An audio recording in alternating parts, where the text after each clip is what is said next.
Para nosotros siempre hemos reivindicado desde el primer día de UPyD que Sant Jordi sea, sustituya al 11 de septiembre, sea la diada auténtica de todos los catalanes, porque es la fiesta, ¿no? Hoy los catalanes trabajamos, pero sacamos unos minutos de nuestro tiempo para poder pasear, para poder regalar una rosa o un libro. Eso es la verdadera fiesta cívica de todos los catalanes, ¿no? Y no es una fiesta politizada, sino que la hacemos cada uno de nosotros.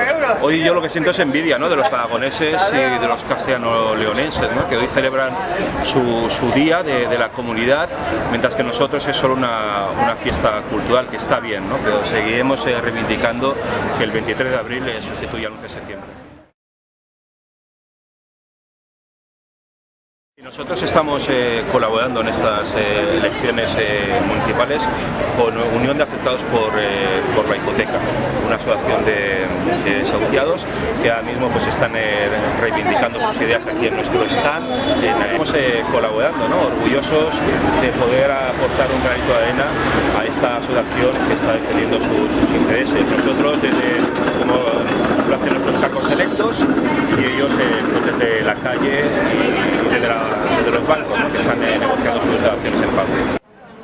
Es la primera vez que vengo a esta fiesta, estoy maravillada, porque la gente que nos gustan los libros, que nos gustan las letras, el ver que tantos millares de personas vienen aquí a disfrutar de los libros y de las rosas es muy esperanzador, porque las librerías en la mayoría de las ciudades están pasando una crisis muy grave. Por tanto, es una esperanza y ojalá esto que ocurre en Barcelona sea muy pronto lo común en toda España. Una vez más, un año más, celebrando el Día del Libro en la ciudad de Barcelona.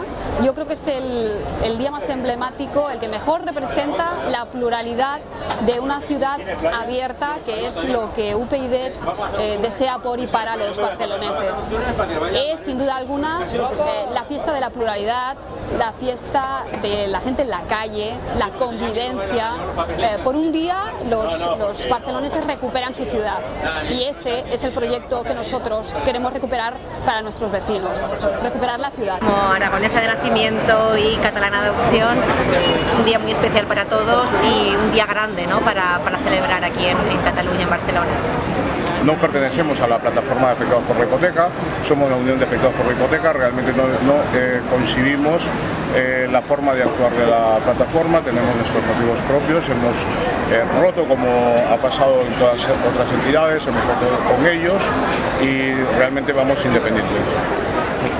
Dígame, Elena. Sí, bueno, desde UPyD ya fuimos pioneros en el tema de reclamar el tema de la dación en pago dentro del Congreso, luego otros han ido sumando al carro con el paso del tiempo y aquí especialmente en Barcelona y desde el Ayuntamiento. Claro, hay una problemática muy seria porque Barcelona es una ciudad donde el ingreso de vivienda tiene unos precios altísimos y hay una gran cantidad de pisos vacíos que carece de todo sentido y hay que trabajar muchísimo con el tema de las bolsas de alquiler, pero reales, ¿no? Alquileres sociales coherentes, no soluciones de un día para otro y sin coherencia. Bueno, me parece que el presidente de la Generalitat es un táctico bastante poco responsable, porque con su política ha conseguido que muchísimas inversiones escapen de Cataluña y que tenga una mayor vulnerabilidad y que además esté viviendo en parte en sus presupuestos de aquello que mandan desde Madrid. O sea que me parece que es un táctico.